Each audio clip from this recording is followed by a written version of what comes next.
WhatsApp guys, welcome back to my channel. आज मैं लेकर आया हूं आप सबके लिए स्टैटिक जीके की जो हमारी सीरीज थी उसका पार्ट नंबर 13। जो भी बच्चे चैनल पर नए हैं जाकर जरूर एक बार प्लेलिस्ट सेक्शन को चेक करो, आपके लिए बहुत ही सारी इंपॉर्टेंट प्लेलिस्ट वहां पर चल रही है, तो जरूर एक बार चेक कर लीजिएगा और सब्सक्राइब करके बेल आइकन दबाते हुए जाइएगा ताकि आपको सीवीटी की सारी लेटेस्ट अपडेट्स और जामिया एडमिशन से जुड़ी हुई कोई भी इंपॉर्टेंट खबर या फिर कोई क्वेरी हो तो मैं आपकी वो क्लियर कर दूंगा। ठीक है, आज की वीडियो को स्टार्ट करते हैं। अगर सीरीज का पहला वीडियो देख लो तो जाके स्टार्ट से देख लो। First question, SAARC was formed in SARC। ये क्या है? ये ग्रुप यूनियन है, ग्रुप ऑफ कंट्रीज है। ये कब बना था? जैसे बहुत से ग्रुप होते हैं ना, आशियान है, सार्क है, यूरोपियन यूनियन है, ऐसे सार्क भी एक वो है। तो ये कब बना था? 1995 में, 1980 में, 1982 में, 1985 में। ये 1985 में बना था। याद रखना बच्चों, यूरोपियन यूनियन हो गया हो, कोई भी और यूनियन हो गया, याद रखना वो कब बने थे। ठीक है, next question, who pioneered expenditure tax in India. किसने एक्सपेंडिचर टैक्स को एक तरह से लाया था, लागू किया था, इंट्रोड्यूस कराया था इंडिया में? तो वो केलदार था, टीटी कृष्णमाचारी था, कार्ल मार्क्स था या फिर IK गुजराल था? It was TT Krishnamachari. ये सब इंपॉर्टेंट क्वेश्चन है, पेपर में आते हैं, इसलिए मैंने आपको बता रहा हूं। ठीक है, next question, Where are the headquarter of the Asian Development Bank? ADB का क्वेश्चन है guys. Asian Development Bank is ADB। ये इंपॉर्टेंट क्वेश्चन है। ADB हो गया, वर्ल्ड ट्रेड ऑर्गेनाइजेशन हो गया, वर्ल्ड हेल्थ सेंटर हो गया, सब कुछ बड़ी इंपॉर्टेंट चीजें हैं, याद रखना। इनका हेडक्वार्टर कहां है? सबके हेडक्वार्टर आपको पता होना चाहिए, बाकी मैं वीडियो में करा भी दूंगा। टोक्यो में, मनीला में, कोलंबो में, न्यू दिल्ली में। भाई एशियान का तो मनीला में। Yes, next question, which among the following is an example of substitution goods? कौन से गुड्स हैं जो सब्स्टिट्यूट हो जाते हैं?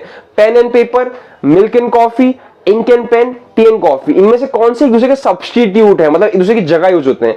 Obviously T and coffee. T नहीं मिलेगी तो लोग कॉफी पी लेंगे, कॉफी नहीं तो टी पी लेंगे। दैट इज सब्स्टिट्यूट करना। Which is the oldest public sector bank in India? RBI, Allahabad bank, SBI या CBI? सबसे पुराना कौन सा है बच्चों? RBI करके मत चले आना। Allahabad bank is the oldest bank, public sector bank in India. It is not RBI, not SBI। ठीक है, हमने 5 क्वेश्चन कर लिए। आगे हम ज्योग्राफी। जो भी लोग चैनल पर नए हैं एक बार जाकर कमेंट बॉक्स में पिन किए हैं मैंने 2 काउंसलिंग के फॉर्म्स। जिन भी लोगों को एडमिशन से लेकर ज्यादा जानकारी नहीं है, वो लोग न्यू हैं इस प्रोसेस में, और जामिया मिलिया इस्लामिया या फिर दिल्ली यूनिवर्सिटी, दोनों में से किसी एक को टारगेट कर रहे हैं, या अगर दोनों को टारगेट कर रहे हैं तो मेरे को इंस्टाग्राम पे DM कीजिए, उसका प्रोसीजर अलग है। अगर आप इन दोनों में से किसी एक को टारगेट कर रहे हैं, आपको गाइडेंस चाहिए, मेंटोरशिप चाहिए, पूरे प्रोसेस के दौरान सारी अपडेट्स पर्सनली मुझसे मिलेगी व्हाट्सएप पे। मैं पर्सनली गाइड करूंगा, सारी स्ट्रेटजी बना के दूंगा, बिकॉज मैंने दोनों ही एंट्रेंसेस को क्लियर किया है, तो मैं आपको बहुत बेहतरीन गाइड कर सकता हूं। तो आप उसके लिए मुझे पर्सनली इंस्टाग्राम पर DM भी कर सकते हैं क्वेरीज के लिए, वरना गूगल फॉर्म नीचे दिया हुआ है, कमेंट बॉक्स में पिन है, उसको भरिए और एनरोल कर लीजिए। बहुत ही मिनिमल फीस में, वन टाइम फीस देकर अगले 6 महीने 7 महीने के लिए आपको मैं पर्सनली खुद गाइड करूंगा, हर स्टेप पर आपके ड्रीम कॉलेज जाने का आपका सफर तय करवा दूंगा। तो जरूर उसको एक बार चेकआउट कर लीजिएगा। इंस्टाग्राम आईडी का लिंक भी नीचे है कमेंट बॉक्स में, और दोनों फॉर्म्स का भी है। The study of moon is called, moon की स्टडी को क्या बोलते हैं? लूनरोलॉजी या फिर लूनरोलॉजी, सेलेनोलॉजी, मूनोलॉजी या astronomy?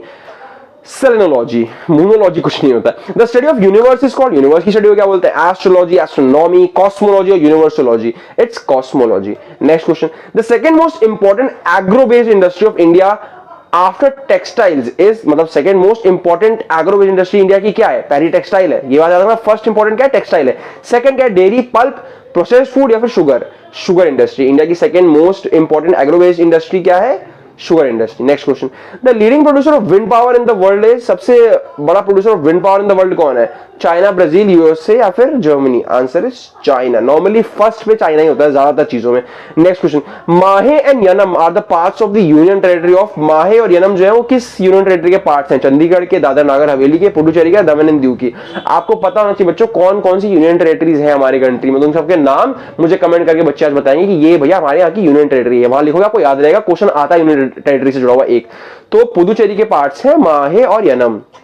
Next question, Swaraj is my birthright and I shall have it, ये किसने बोला था? This was abbreviated by whom? Swaraj is my birthright, स्वराज मेरा जन्मसिद्ध अधिकार है और मैं उसे लेके रहूंगा। लाला लाजपत राय ने, तिलक साहब ने, बाल गंगाधर तिलक ने, MK गांधी ने, सरदार पटेल ने। ये कहा था तिलक ने, बाल गंगाधर तिलक ने कहा था कि Swaraj is my birthright and I shall have it.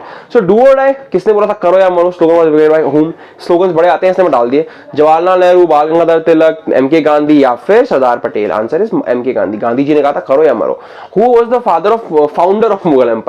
Mughal empire को इंडिया में लेकर कौन आया, मतलब यहां पर मुगल एम्पायर किसने शुरू किया? It was Babur. सबसे पहले बाबर आया था, बाबर का बेटा हुमायूं, हुमायूं का बेटा अकबर, ये याद रखना। Who transferred his capital from Delhi to Devanagari? कौन कैपिटल को बदल के दिल्ली से देवनागरी ले गया था? इल्तुतमिश, बलबन, गयासुद्दीन बलबन, अलाउद्दीन खिलजी, मोहम्मद बिन तुगलक? तुगलक भाई को बहुत ज्यादा वो चढ़ी थी कि जी हाँ दिल्ली हमारा कैपिटल अब नहीं रहेगा, देवनागरी हमारी कैपिटल रहेगी। तो ठीक है, उन्होंने चेंज किया। The great bath of Indus civilisation was found at, great bath Indus valley civilisation का था। इंडस वैली सिविलाइजेशन किसके आसपास थी? हड़प्पा के, मोहनजोदारो के, लोथल के या कसलिंगा के? मोहनजोदारो के। ध्यान रखना इंडस वैली सिविलाइजेशन से जुड़े हुए क्वेश्चंस यूजुअली मोहनजोदारो इसका आंसर रहता है यूजुअली।